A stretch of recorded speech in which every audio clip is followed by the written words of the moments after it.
ओम शांति। 9 फरवरी 2026 के ईश्वरीय महावाक्य सुनते हैं। मुरली के मुख्य पॉइंट। शिव बाबा कहते हैं, जो बच्चे निरंतर शिव बाबा की याद में रहते हैं, स्वयं पवित्र बनते हैं और दूसरों को भी पवित्र बनाते हैं, उन्हें स्वतः अनेकों की दुआएं मिलती है और वे उस पद के अधिकारी बनते हैं। नेक्स्ट पॉइंट है बाबा का।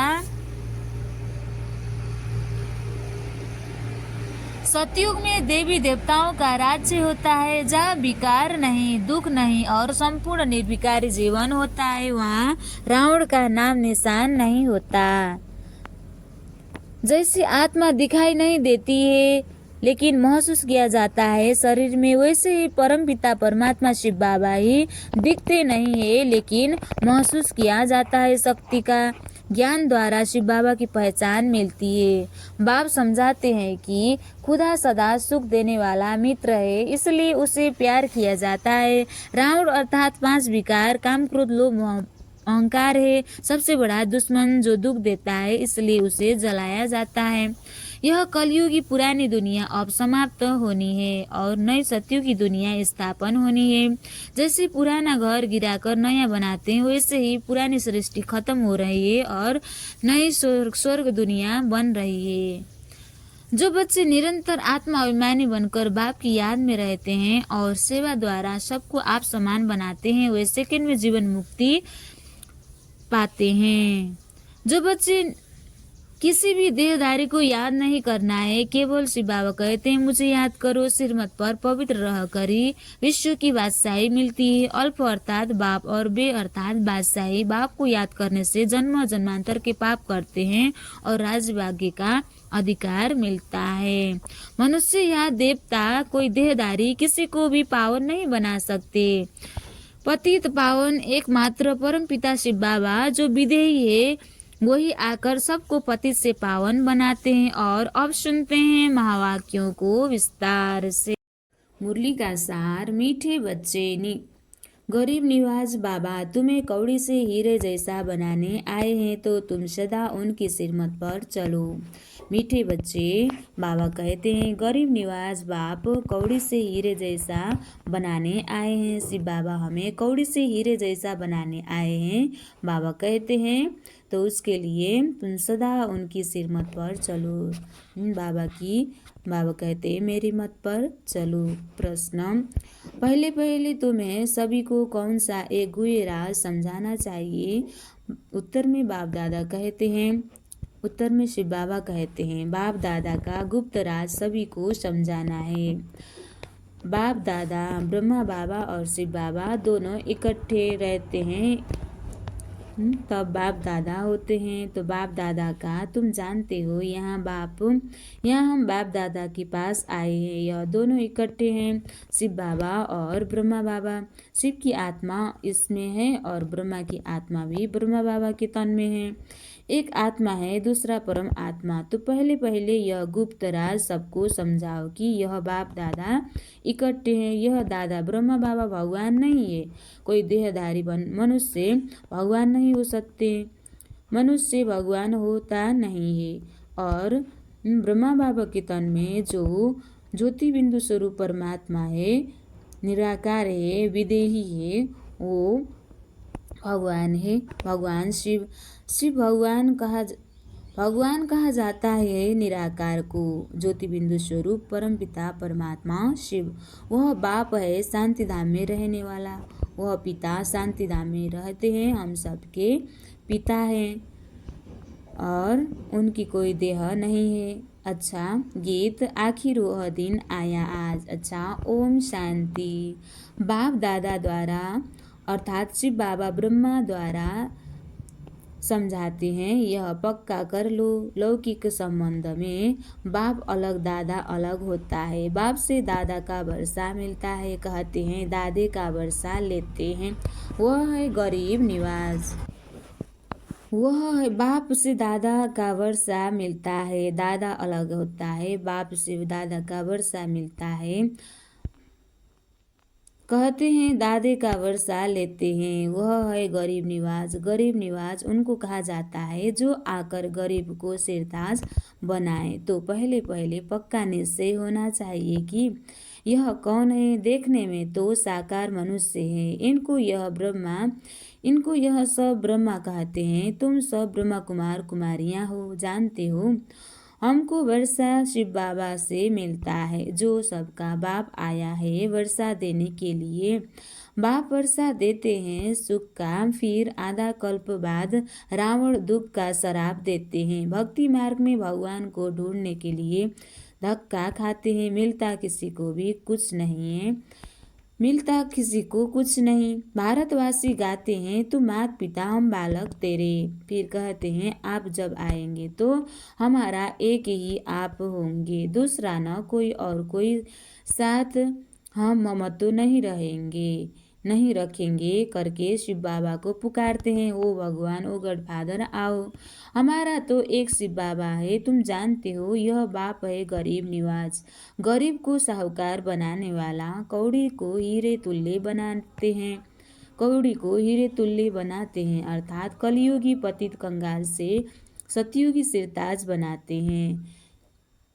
बनाने के लिए बाप आए हैं। तुम बच्चे जानते हो यहाँ हम बाप दादा के पास आए हैं। यह दोनों इकट्ठे हैं। शिव की आत्मा भी इसमें है, ब्रह्मा की आत्मा भी है। दो हुई ना, एक आत्मा है, दूसरा परम आत्मा। तुम सभी को आत्माएं गाया जाता है। आत्माएं परमात्मा अलग रहे बहुकाल। पहले नंबर में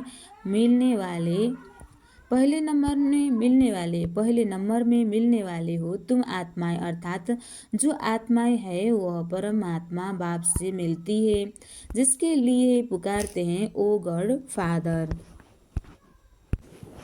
तुम जानते हो यह बाप है गरीब निवाज, गरीब को साहूकार बनाने वाला। कौड़ी को हीरे तुल्य बनाते हैं अर्थात कलयुगी पतित कंगाल से सतयुगी सिरताज बनाने के लिए बाप आए हैं। तुम बच्चे जानते हो यह बाप दादा के पास आए हैं। यह दोनों इकट्ठे हैं। शिव की आत्मा भी इसमें है, ब्रह्मा की आत्मा भी ब्रह्म बाबा के तन में है। दोनों हुई ना, एक आत्मा है, दूसरा परम आत्मा। तुम सभी हो आत्माएं गाया जाता है। आत्माएं परमात्मा अलग रहे बहुकाल। पहले नंबर में मिलने वाली हो तुम आत्माएं, अर्थात जो आत्माएं हैं वह परमात्मा बाप से मिलती है, जिसके लिए ही पुकारते हैं ओ गॉड फादर। तुम उनके बच्चे ठहरे, फादर से जरूर वर्षा मिलता है। बाप कहते हैं भारत जो सिरताज था वह अभी कितना कंगाल बना है। अभी मैं फिर तुम बच्चों को सिरताज बनाने आया हूँ। तुम डबल सिरताज बनते हो।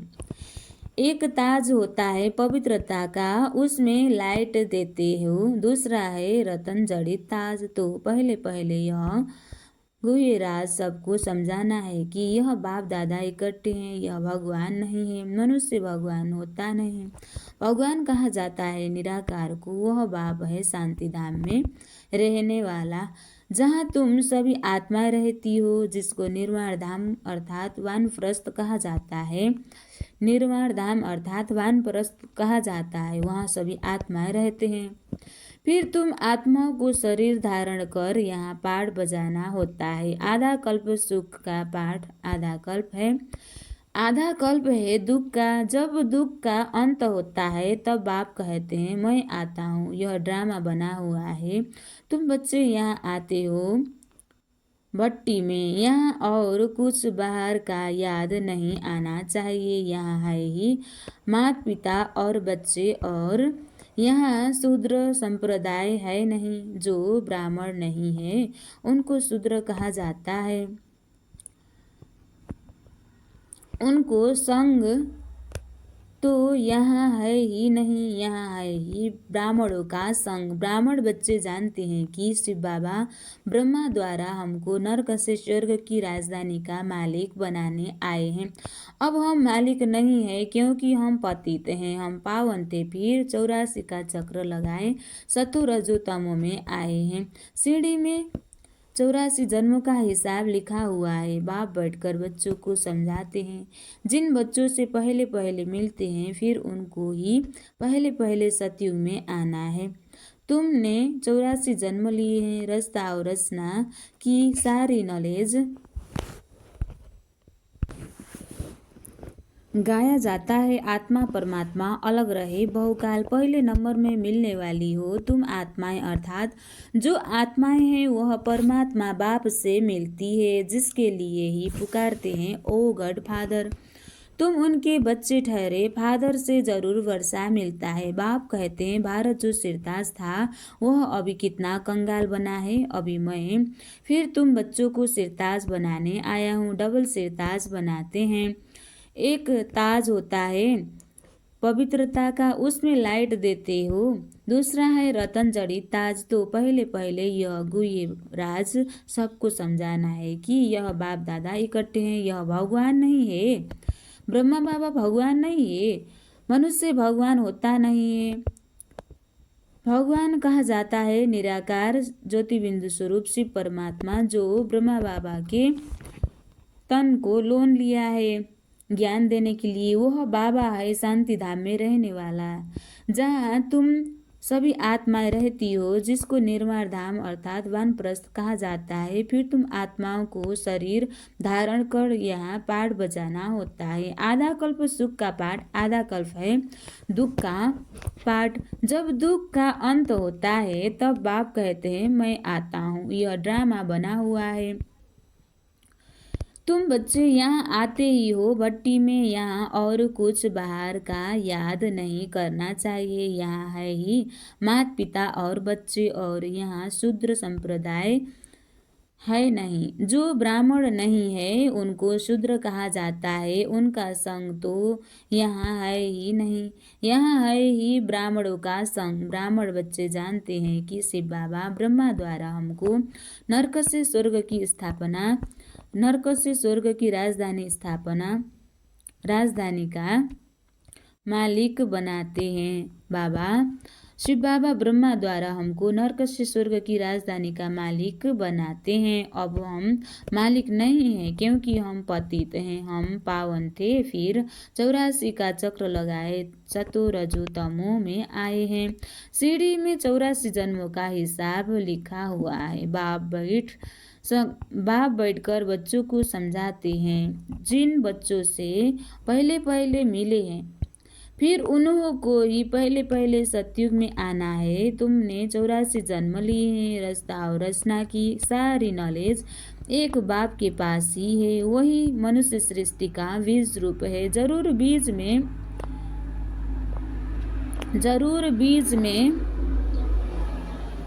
नॉलेज होगी कि इस झाड़ की कैसे उत्पत्ति, पालना और विनाश होता है। यह तो बाप ही समझाते हैं। तुम अब जानते हो हम भारतवासी गरीब हैं। जब देवी देवता थे तो कितने साहूकार थे, हीरो से खेलते थे, हीरे के महलों में रहते थे। अब बाप स्मृति दिलाते हैं कि तुम कैसे 84 जन्म लेते हो। बकुल्ले बाप स्मृति दिलाते हैं कि कैसे 84 जन्म लेते हो। बुलाते भी हैं, हे पतित पावन गरीब निवास बाबा, आओ हम गरीबों को स्वर्ग का मालिक फिर से बनाओ। स्वर्ग में सुख घनेरे थे, अब दुख घनेरे हैं। बच्चे जानते हैं इस समय सब पूरे पतित बन पड़े हैं। अभी कलयुग का अंत है, फिर सतयुग चाहिए। पहले भारत में एक आदि सनातन देवी देवता धर्म था, अब वह पराये लोप हो गया है और सब अपने को हिंदू कहलाते हैं। इस समय क्रिश्चियन बहुत हो गए हैं क्योंकि हिंदू धर्म वाले बहुत कन्वर्ट हो गए हैं। तुम देवी देवताओं का असुल कर्म श्रेष्ठ था। तुम पवित्र प्रवृत्ति मार्ग वाले थे, अब रावण राज्य में पतित प्रवृत्ति मार्ग वाले बन गए हो, इसलिए दुखी हो। सतयुग को कहा जाता है शिवालय, शिव बाबा का स्थापन किया हुआ स्वर्ग। शिव बाबा का स्थापन किया हुआ स्वर्ग सतयुग। बाप कहते हैं मैं आकर तुम बच्चों को शूद्र से ब्राह्मण बनाए, तुमको सूर्यवंशी चंद्रवंशी राजधानी का वर्षा देता हूँ। यह बाप दादा है, इनको भूलो मत। शिव बाबा ब्रह्मा द्वारा हमको स्वर्ग का लायक बना रहे हैं, क्योंकि पतित आत्मा तो मुक्ति धाम में जा न सके जब तक पावन न बने। अभी बाप कहते हैं, मैं आकर तुमको पावन बनने का रास्ता बताता हूँ। मैं तुमको पद्मपति स्वर्ग का मालिक बनाकर गया था। बरोबर तुमको स्मृति आई है कि हम स्वर्ग के मालिक थे। यह स्मृति आई है, उस समय हम बहुत थोड़े थे, स्वर्ग के मालिक थे। अभी तो कितने ढेर मनुष्य हैं, जनसंख्या कितनी बड़ी है, कितनी वृद्धि है। सतयुग में 9 लाख होते हैं। तो बाप कहते हैं, मैं आकर ब्रह्मा द्वारा स्वर्ग की स्थापना, शंकर द्वारा विनाश करा देता हूँ। तैयारी सब कर रहे हैं। कल्प पहले मुआफी कितने बम बनाते हैं। 5000 वर्ष पहले भी यह महाभारत लड़ाई लगी थी।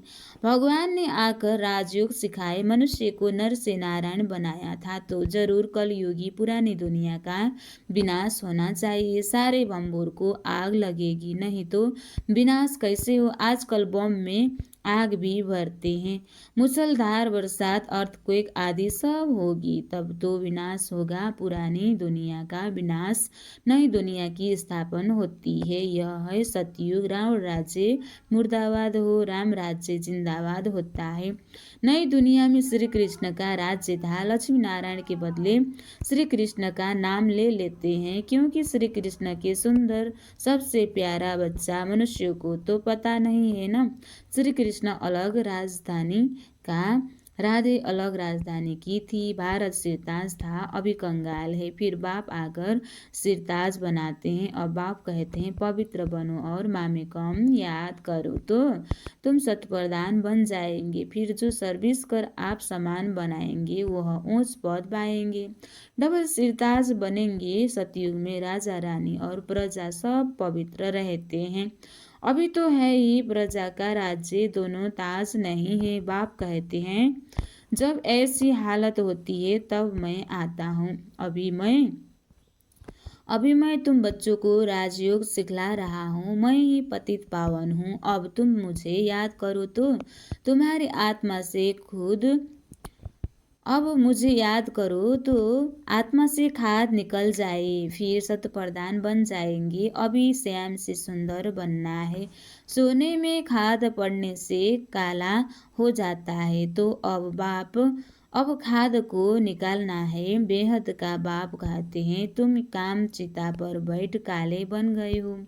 अब ज्ञान चिता पर बैठो और सबसे ममत्व मिटा दो। तुम आशिक हो मुझ एक मासूक के। भगत सब भगवान को याद करते हैं। सतयुग त्रेता में भक्ति होती नहीं है। वहाँ तो ज्ञान की प्रारब्ध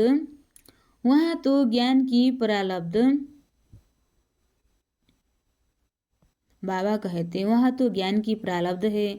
बाप आकर ज्ञान से रात को दिन बनाते हैं। ऐसे नहीं कि शास्त्र पढ़ने से दिन हो जाएगा। वह है भक्ति की सामग्री। ज्ञान सागर परम पिता पतित पावन एक ही बाप है। वह आकर सृष्टि चक्र का ज्ञान बच्चों को समझाते हैं और योग सिखलाते हैं। ईश्वर के साथ योग लगाने वाले योग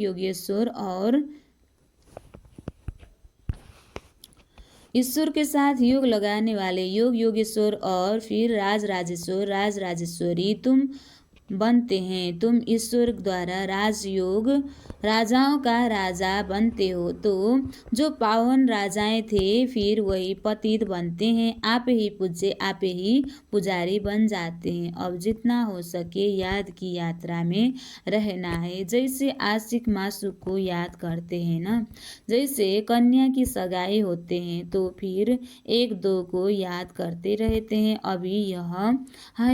अभी यह जो मासूक है, उनके तो बहुत आशिक हैं। शिव बाबा के भक्त बहुत हैं, आशिक सब हैं। बहुत आशिक है। भक्ति मार्ग में सब दुख में बाप को याद करते हैं। हे भगवान, दुख हरो। सुख दो, यहाँ तो न शांति है न सुख है। सतयुग में दोनों है, अभी तुम जानते हो हम आत्माएं कैसे 84 का पाठ बजाते हैं। ब्राह्मण देवता क्षत्रिय वैश्य शूद्र बनते हैं। 84 की सीढ़ी बुद्धि में है न। अब जितना हो सके बाप को याद करना है तो पाप कट जाए। कर्म करते हुए भी बुद्धि में बाप की याद रहे। बाबा से हम स्वर्ग का वर्षा ले रहे हैं। बाप और वर्षे का याद करना है, याद से ही पाप कटेंगे। जितना याद करेंगे तो पवित्रता की लाइट आती जाएगी, खाद निकलती जाएगी। बच्चों की जितना हो सके टाइम निकाल याद का उपाय करना है। सवेरे सवेरे टाइम अच्छा मिलता है, यह पुरुषार्थ करना है। भले गृहस्थ व्यवहार में रहो, बच्चों की संभाल आदि करो, परंतु तुम अंतिम जन्म पवित्र बनो। काम चिता पर नहीं चढ़ो, अभी तुम ज्ञान चिता पर बैठो। यह पढ़ाई बहुत ऊंची है, इसमें सोने का बर्तन चाहिए। तुम बाप को याद करने से सोने का बर्तन बनते हो, याद भूलने से फिर लोहे का बर्तन बनते हो। बाप को याद करने से स्वर्ग के मालिक बनेंगे। यह तो बहुत सहज है, इसमें पवित्रता का मुख्य है। इसमें पवित्रता मुख्य है, याद से ही पवित्र बनेंगी और सृष्टि चक्र को याद करने से स्वर्ग का मालिक बनेंगे। तुम घर बार नहीं छोड़ना है, गृहस्थ व्यवहार में भी रहना है। बाप कहते हैं 63 जन्म तुम पति दुनिया में रहे हो। अब शिवालय 63 जन्म पति दुनिया में रहे हो। अब शिवालय अमरलोक में चलने के लिए तुम यह एक जन्म पवित्र रहे तो क्या हुआ, बहुत कमाई हो जाएगी। 5 विकारों पर जीत पानी है, तब ही जगत जीत बनेंगे, नहीं तो पद पा नहीं सकेंगे। बाप कहते हैं मरना तो सबको है, यह अंतिम जन्म है। फिर यह अंतिम जन्म है, यह अंतिम जन्म है। फिर तुम जाए नई दुनिया में राज्य करेंगे। हीरे जवाहरातों की खानियाँ भरपूर हो जाएगी, वहाँ तुम हीरे जवाहरातों से खेलते रहेंगे। तो ऐसे बाप के बनकर उनकी मत पर भी चलना चाहिए ना। सिरमत से ही तुम श्रेष्ठ बनेंगे, रावण की मत से तुम भ्रष्टाचारी बने हो। अब बाप की सिरमत पर चल, तम प्रधान से सत प्रधान बनना है। बाप को याद करना है और कोई तकलीफ बाप नहीं देते हैं। भक्ति मार्ग में तो तुमको बहुत धक्के खाए हैं, भक्ति मार्ग में तो तुम बहुत धक्के खाए हैं। अब सिर्फ बाप को याद करो तो याद करो और सृष्टि चक्र को याद करो। सुदर्शन चक्रधारी बनो तो तुम 21 जन्मों के लिए चक्रवर्ती राजा बन जाएंगे, चक्रवर्ती राजा बन जाएंगे। अनेक बार तुमने राज्य लिया और गवाया है। आधा कल्प है सुख, आधा कल्प है दुख। बाप कहते हैं मैं कल्प कल्प संगम पर आता हूँ, तुमको सुखधाम का मालिक बनाता हूँ। अभी तुमको स्मृति आई है हम कैसे चक्र लगाते हैं, यह चक्र बुद्धि में रहना चाहिए। यह चक्र बुद्धि में है। बाप है ज्ञान का सागर, तुम यहाँ बेहद के बाप के सामने बैठे हो। ऊंच भगवान प्रजापिता ब्रह्मा द्वारा तुमको वर्षा देते हैं। तो अब विनाश होने के पहले बाप को याद करो, पवित्र बनो। अच्छा मीठे मीठे सिखलदे बच्चों प्रति माता पिता बाप दादा का याद प्यार और गुड मॉर्निंग। रूहानी बाप की रूहानी बच्चों को नमस्ते। हम रूहानी बच्चों की भी रूहानी बाप दादा को दिल से याद प्यार और गुड मॉर्निंग। नमस्ते बाप दादा, नमस्ते नमस्ते नमस्ते। धारणा के लिए मुख्य सार 1 नंबर, निरंतर बाप की याद में रहने से निरंतर बाप की याद में रहने के लिए बुद्धि को सोने का बर्तन बनाना है। कर्म करते भी बाप की याद रहे, याद से ही पवित्रता की लाइट आएगी। मुरली कभी मिस नहीं करनी है। ड्रामा के राज को यथार्थ रीति समझना है। भट्टी में कुछ भी बाहर का याद न आए। आज बाबा ने वरदान दिया है, आपस में एक दो की विशेषता देखने और वर्णन करने वाले श्रेष्ठता संपन्न होली हंस भव। आपस में एक दो की विशेषता देखने और वर्णन करने वाले श्रेष्ठ संपन्न होली हंस भव। संगम युग पर हर बच्चे को नॉलेज द्वारा कोई न कोई विशेष गुण अवश्य प्राप्त है। इसलिए होली हंस बन हर एक की विशेषता को देखो और वर्णन करो। जिस समय किसी भी कमजोरी देखते या सुनते हो तो समझना चाहिए कि यह कर्म जिस समय किसी भी कमजोरी देखते हो या सुनते हो तो समझना चाहिए कि यह कमजोरी इनकी नहीं मेरी है, क्योंकि हम सब एक ही बाप के, एक ही परिवार के, एक ही माला के मड़के हैं। जैसे अपनी कमजोरी को प्रसिद्ध नहीं करना चाहते हैं, ऐसे दूसरे की कमजोरी का भी वर्णन नहीं करो। होलीहंस मानव विशेषताओं को ग्रहण करना और कमजोरियों को मिटाना। स्लोगन: समय को बचाने वाले तीव्र पुरुषार्थी ही सदा विजयी है। समय को बचाने वाले तीव्र पुरुषार्थी ही सदा विजयी है। अव्यक्त इशारे: एकता और विश्वास की विशेषता द्वारा सफलता संपन्न बनो। जैसे मड़कों की विशेषता होती है, एक जैसे मड़के माला के एक ही धागे में पिरोए जाते हैं, ऐसे आप सभी विजयंती माला के मड़के भी जब एक मत एक की ही है, एक मत एक की ही लगन में एक रस स्थिति वाले एक दिखाई देंगे, तब ही माला में पिरोए जाएंगे। अगर आपस में दो मतें होती है तो वह दूसरी अर्थात 16,000 की माला के दाने बन जाएंगे।